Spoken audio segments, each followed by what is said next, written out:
할렐루야. 아멘. 우리의 삶 속에 풍랑이 있고 또 폭풍이 몰아오는 삶 속에도 우리가 요동치 않는 것은 주님의 팔을 의지하기 때문입니다. 우리의 삶에 팔이 되어 주시고 또 우리를 요동치 않도록 이끌어 주시는 우리 주님을 향하여 할렐루야 찬양대에서 귀한 찬양을 올렸습니다. 아멘. 우리 주님께서 영광 중에 받아주신 줄로 믿습니다. 아멘. 찬양의 가사처럼 늘 주님을 의지함으로 주님의 인도하심을 따라 부족함이 없는 삶을 살아가는 우리 모두가 되기를 주 이름으로 축원합니다. 이 시간 우리 옆사람 복음을 나눕시다. 주님의 팔을 의지합시다. 주님의 팔을 의지합시다. 예수님께서 십자가에 못 박혀 죽기 전날 밤에 제자들의 발을 씻어 주었습니다. 그리고 제자들에게 예수님께서 자신의 살과 피를 상징하는 떡과 포도주를 나눠주시면서 이것은 나의 살이다. 이것은 나의 피다. 먹고 마시며 나를 기념하라 라고 말씀하셨습니다. 그러면서 예수님께서 제자들과의 이별을 준비하고 있는 것입니다. 예수님이 제자들에게 요한복음 16장 7절에 이런 말씀을 합니다. 내가 떠나는 것이 너희에게 유익이라 라고 말씀하고 있습니다. 예수님께서 제자들의 그 이별을 앞두고 그 이별하는 것이, 떠나는 것이 너희에게 유익이 될 것이다 라고 그렇게 말씀하는 것입니다. 자, 이렇게 말씀하셨던 예수님께서 마침 십자가에 못 박혀 죽으시고 죽은 자 가운데서 3일 만에 부활하시고 또 떠난 줄만 알았던 예수님이 제자들과 50일 동안 부활하신 주님과의 교제를 하시다가 마침내 예수님께서 말씀 그대로 성천하셔서 이제 완전히 제자들과의 이별을 하게 되었습니다. 이별을 하게 된 제자들이 예수님께서 십자가에 못 박혀 죽기 전에 하셨던 말씀을 그들은 아마 생각했을 겁니다. 내가 떠나는 것이 너희에게 유익이라. 내가 떠나지 아니하면 보혜사가 너희에게로 오시지 아니할 것이요 라고 말씀하고 있습니다. 그러니까 예수님이 제자들을 떠나지만 예수님이 떠남으로 인해서 예수님의 영 보혜사 성령을 너희에게 보내주시겠다라고 주님께서 그렇게 약속하셨습니다. 이 약속의 말씀을 붙잡고 예수님의 제자들이 마가의 다락방에 모여서 주님이 약속하신 그 보혜사 성령의 충만함을 잊기 위해서 간절하게 기도했을 때에 예수의 영 보혜사 성령님이 비둘기같이 또 불같이 제자들에게 충만히 임한 것을 볼 수가 있습니다. 이처럼 제자들은 예수님의 이별을 통하여서 더 없는 슬픔을 금치 못했지만 그럼에도 불구하고 예수님이 약속하신 그 보혜사 성령을 보내주심으로 말미암아 성령 충만함으로 어떻게 본다면 그들은 주님의 몸된 교회가 시작되어졌고 또 성령 충만함으로 이 세상이 감당치 못하는 그런 사람으로, 그런 존재로 변화된 것을 바라볼 수 있습니다. 그래 본다면 오늘은 그 성령 충만함을 받았던 성령 강림주일입니다. 오늘 이 시간에도 마가의 다락방에 내렸던 그 성령이 우리에게도 충만히 임하여서 결국 우리 교회가 더욱더 건강해지고 또 하나님의 사명을 감당하여서 더없이 하나님께 영광 돌리는 우리의 교회의 모습으로 나아가기를 원합니다. 이를 위해서 주님께서 보혜사 성령을 보내주셨다는 겁니다. 오늘 성경 본문을 통하여 보혜사 성령, 즉 성령이 우리 가운데 충만히 임했을 때에 어떤 역사가 일어나고 보혜사 성령님이 우리 교회를 어떻게 도와주시는지 오늘 성경의 본문을 통하여 우리가 함께 헤아려 보기를 원합니다. 먼저 성령이 충만히 임하면 예수를 증언한다고 오늘 본문 26절을 통하여 말씀하고 있습니다. 자, 26절 말씀 우리 같이 한번 읽겠습니다. 시작. 내가 아버지께로부터 너에게 보낼 보혜사 곧 아버지께로부터 나오시는 진리의 성령이 오실 때에 그가 나를 증언하실 것이요. 아멘. 자, 오늘 성경 26절은 이렇게 시작하고 있습니다. 내가 아버지께로부터 너에게 보낼 보혜사 곧 아버지께로부터 나오시는 진리의 성령이 오실 때에 그가 나를 증언하실 것이요 라고 말씀하고 있습니다. 예수님께서 우리에게 보혜사 성령을 보내주시는데 그 보혜사 성령은 진리의 성령이다 라고 말씀하고 있습니다. 그 진리의 성령이 하시는 일이 뭔가 하니 바로 진리 대신 예수 그리스도를 증언하신다는 것입니다. 그가 나를 증언하신 것이요 하는 그 말씀은 성령님은 바로 예수 그리스도를 증언하는 사역을 감당하고 있습니다. 그래서 성령 충만한 사람은 결국 예수님을 이야기할 수밖에 없고 예수를 그리스도라고 고백할 수밖에 없고 예수님을 위하는 삶으로 나아간다 하는 것을 우리는 성령 충만한 사람의 특징을 통하여 우리는 헤아려 볼 수 있습니다. 이처럼 성령 충만함을 입을 때에 예수님을 자랑하고 예수님을 전가하고 예수님을 전파하게 되어진다. 초대교회에 120문도들이 마가의 다락방에서 성령 충만함을 받았을 때 사도행전 1장 8절에 오직 성령이 너희에게 임하시면 너희가 권능을 받고 예루살렘과 온 유대와 사마리아와 땅끝까지 이르러 내 증인이 되리라 라고 말씀하고 있습니다. 성령 충만하니까 예수 그리스도를 자랑하게 되어지고 예수 그리스도의 그 복음을 전파하는 삶으로 나아가게 되어졌다라는 것입니다.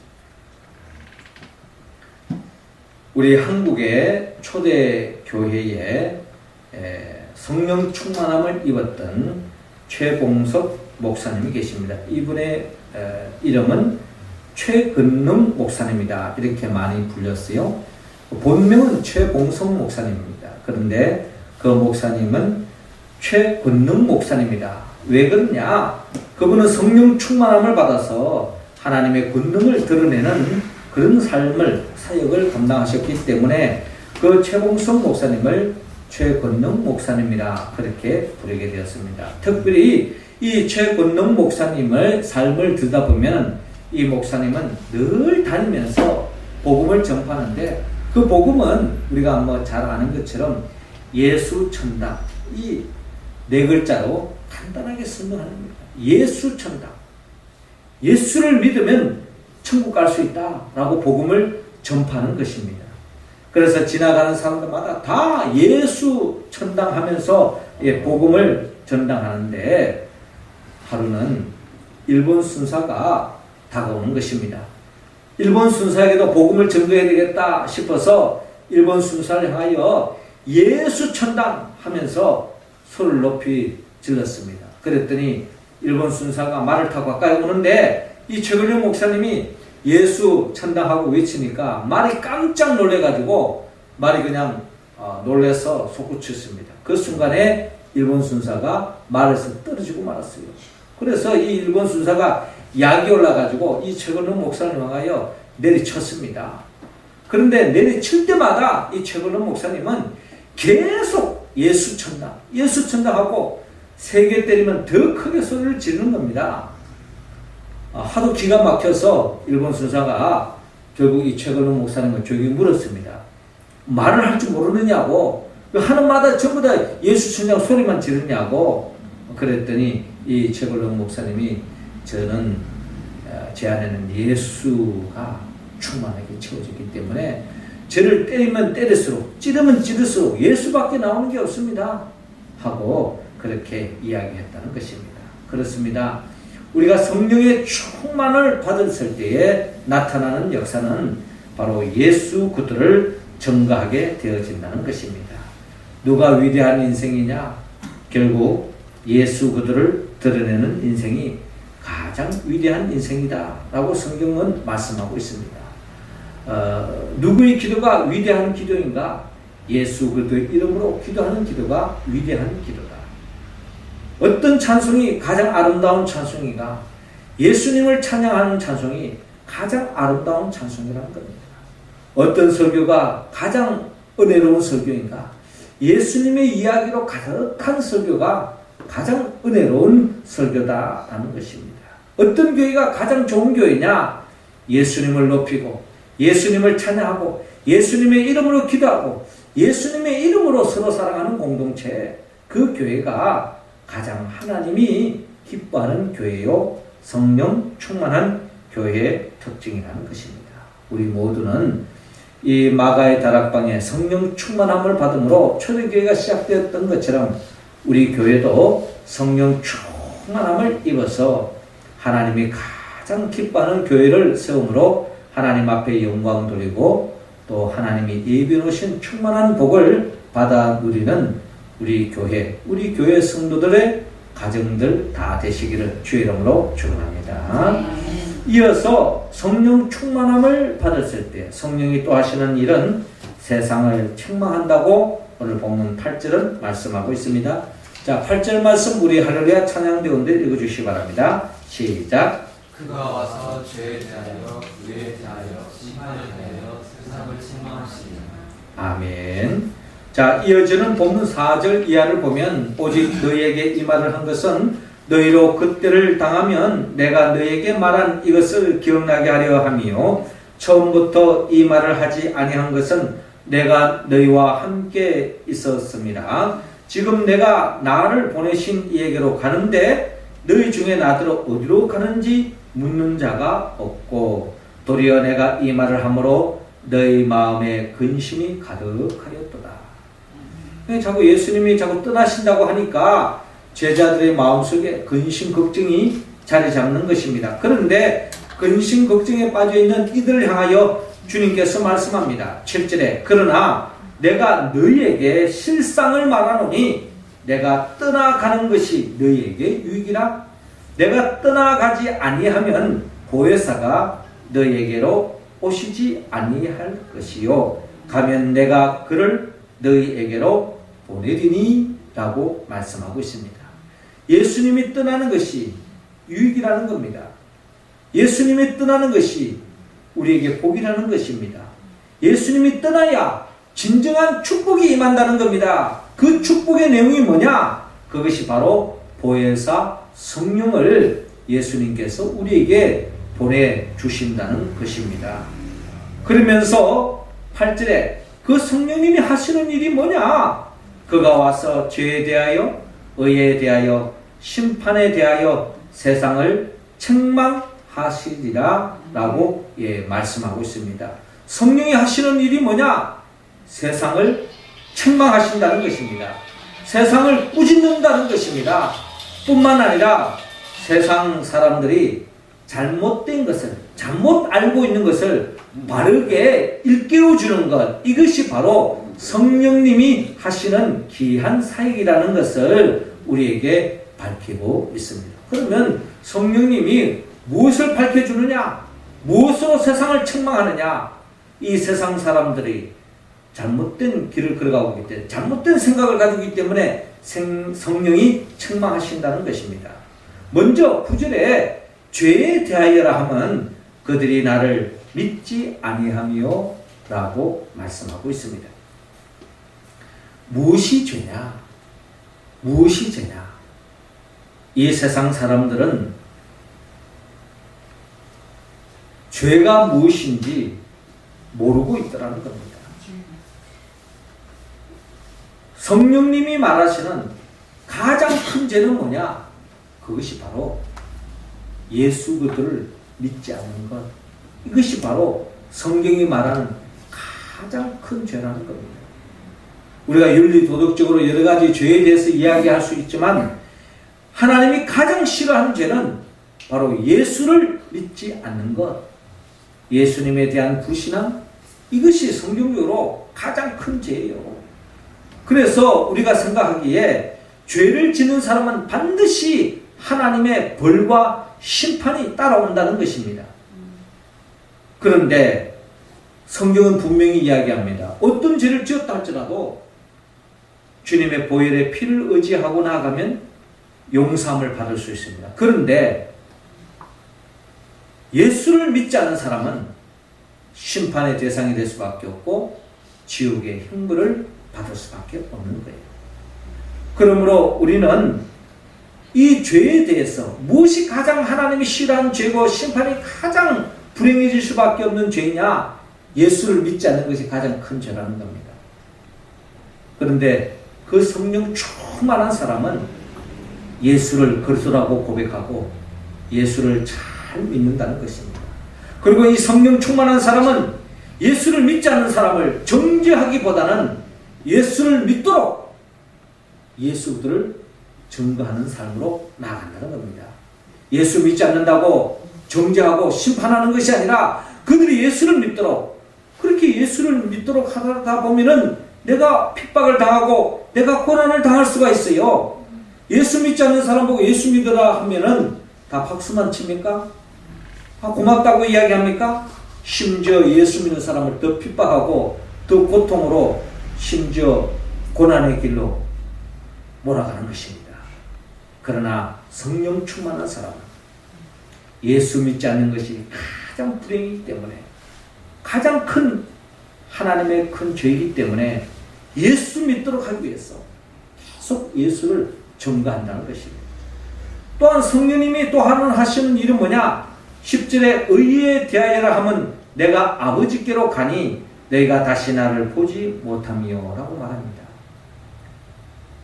예수님은 우리를 의로운 인생으로 세우기 위해서 하나님께로 갔습니다.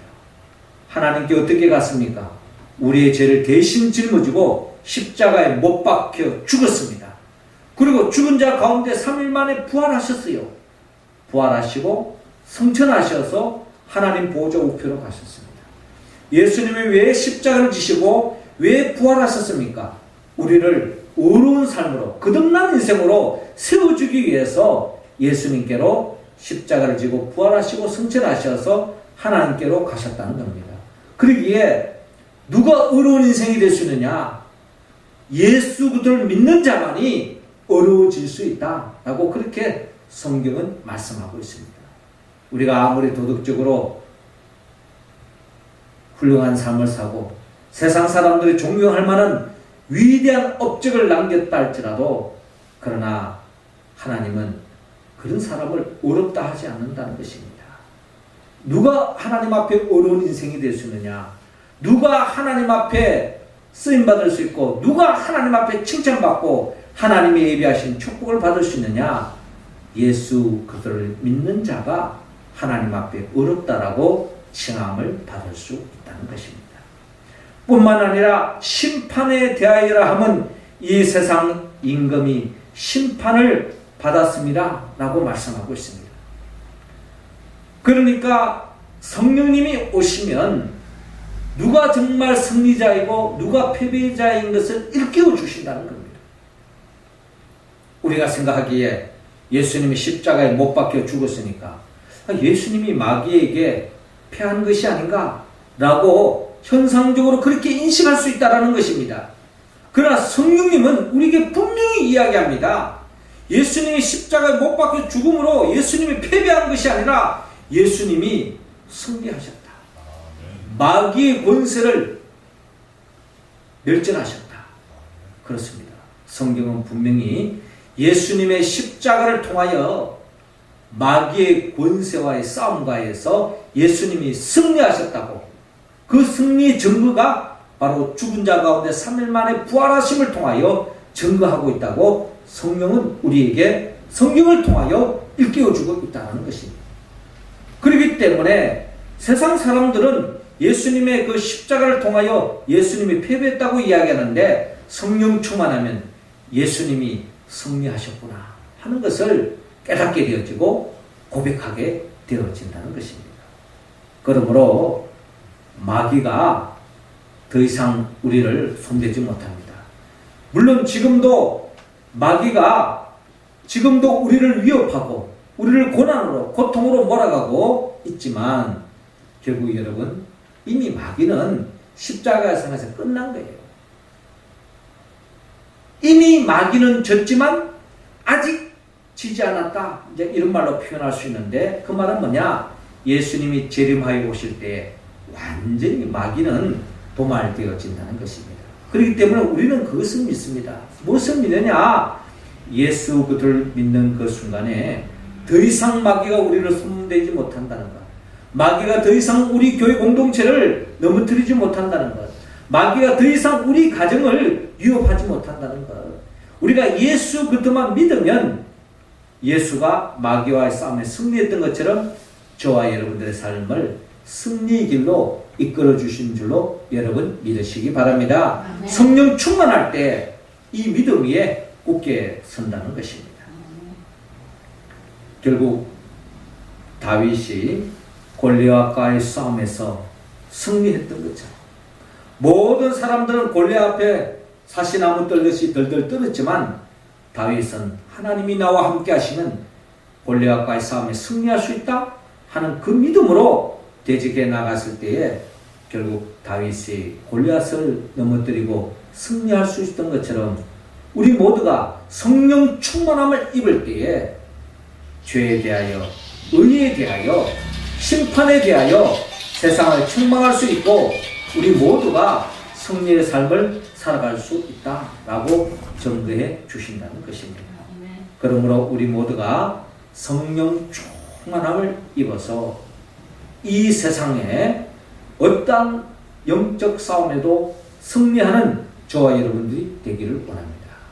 성령 충만함을 받지 않으면 세상 사람들이 하는 그 말에 우리의 마음이 왔다 갔다 하는 거예요.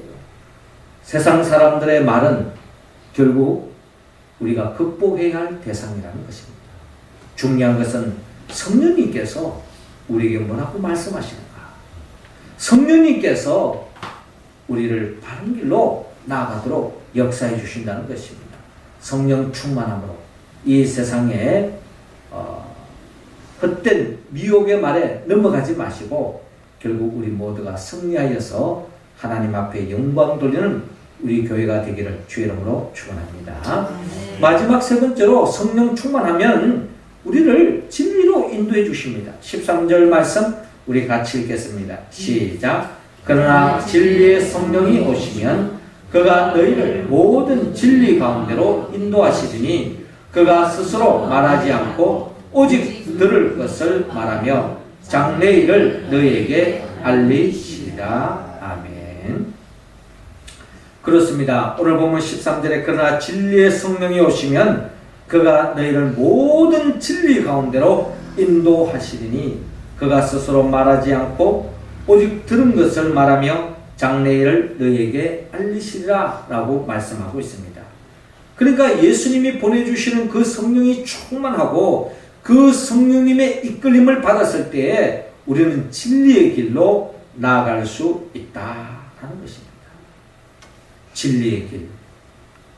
우리는 진리의 길로 나아갈 때만이 우리는 생명의 길을 갈 수 있고 영생의 길을 갈 수 있고 하나님의 나라를 들어갈 수 있습니다. 결국 성령님은 우리를 진리로 인도해 주십니다. 한 마리의 새가 있었다고 합니다. 근데 그 새가 땅에 주저앉아서 땅에 있는 먹이를 챙기고 땅에 있는 것으로 바라보다 보니 결국 날개가 점점 둔하게 되었습니다. 그리고 눈도 그렇게 크게 바를 필요가 없었습니다. 땅에 있는 것만 쳐다보면서 먹이를 챙기니 결국 눈도 점점 어두워졌습니다. 결국 그 새는 닭이 되었다고 합니다. 그런데 또 한 마리의 새가 있었는데 그 새는 창공을 나르고 하늘을 나르고 또 계속 나르니 날개가 결국 쉬지 않고 나르니 결국 먼 것을 바라보고 먹이를 챙기더니 그 새가 독수리가 되었다라고 하는 이야기가 있습니다. 똑같은 환경에서 어떻게 사느냐에 따라서 닭이 될 수도 있고 독수리가 될 수도 있는 것입니다. 하나님은 하나님의 백성들이 이 세상에서 이 세상 것을 쫓아가다가 결국 멸망길로 나아가는 그런 인생이 아니라 하늘의 것을 바라보고 하나님의 백성으로 영원한 생명으로 나아가기를 하나님은 원하고 있습니다. 그래서 하나님은 이스라엘 백성들을 출애굽을 시켜서 결국 광야에서 인도하셔서 마침내 구름기둥 불기둥의 인도하심을 따라서 적과 꿀이 흐르는 땅에 이스라엘 백성들이 나아가서 거기에서 하나님을 섬기는 하나님의 백성으로 살아갈 수 있었던 것처럼 하나님께서는 우리 모두가 이 세상 것에 빠져서 육성을 쫓아 살아가다가 결국 죽음에 이를 수밖에 없는 심판의 대상이 될 수밖에 없는 그런 인생이 아니라 더 없는 평안과 또한 생명으로 인도하기 위해서 진리의 성령님께서 우리를 인도해 주신다는 것입니다. 우리의 삶은 한 치 앞을 내다볼 수 없습니다. 그러나 성령님께서 우리 각자 한 사람 한 사람을 인도해 나가고 그 성령님의 인도하심을 따라 나갈 때에 우리의 삶은 푸른 초장, 쉴만한 물가로 인도함을 받고 때로는 사망의 엄청난 골짜기로 다닐지라도 주께서 우리를 더 복된 길로 인도해 주셔서 내 잔이 넘치나이다 하는 그 축복이 넘치는 우리의 삶의 자리로 이끌어 주실 줄로 믿습니다. 그러기 위해서는 우리 모두가 성령 충만함을 받아야 됩니다. 사랑하는 성도 여러분, 오늘 이 성령 강림 주의를 통하여 하나님께서 마가의 다락방에 이 120문도들에게 약속한 대로 그 성령 충만함으로 그들은 예수를 증거하고 또 세상을 이기고 또 진리 위에 굳게 섰던 초대교회처럼 우리 명륜제일교회도 성령 충만을 이루어서 하나님이 가장 기뻐하는 예수 그들을 증거하고 전파할 뿐만 아니라 이 세상을 이기고도 남고 더 나아가 진리 위에 굳게 서서 이 마지막 때에 하나님의 영광 돌리는 믿음의 교회 공동체를 든든히 세워가는 우리 모두가 되기를 주의 이름으로 축원합니다. 이 말씀에 온전히 응답할 수 있는 길은 우리가 성령의 충만함을 입어야 됩니다. 나를 위하여 십자가에 못 박혀 죽으시고 부활하신 그 예수 그리스도의 영 보혜사 성령의 충만함을 받았어. 우리도 초대교회처럼 예수를 증거하고 세상을 이기고 진리에 굳게 서는 우리 교회 성도들이 되어서 교회를 통하여 우리가 섬기는 가정이 복을 받고 우리의 삶 더없이 하나님께 영광 돌리는 삶으로 나아갈 수 있기를 주의 이름으로 축원합니다. 우리 다 같이 기도드리겠습니다. 하늘에 계신 우리 아버지, 이 시간 우리 각자 한 사람 한 사람에게 성령의 기름을 부어주시되 성령 충만함을 허락하여 주옵소서. 성령의 인도하심을 따라 예수 그들을 증거하게 하여 주시고 또한 정인된 삶을 살 뿐만 아니라 이 세상을 이기고 더 나아가 진리에 굳게 서서 하나님 앞에 영광스러운 교회로 나아가는 우리 모두가 되게 하여 주옵소서. 예수님의 이름으로 기도하옵나이다. 아멘.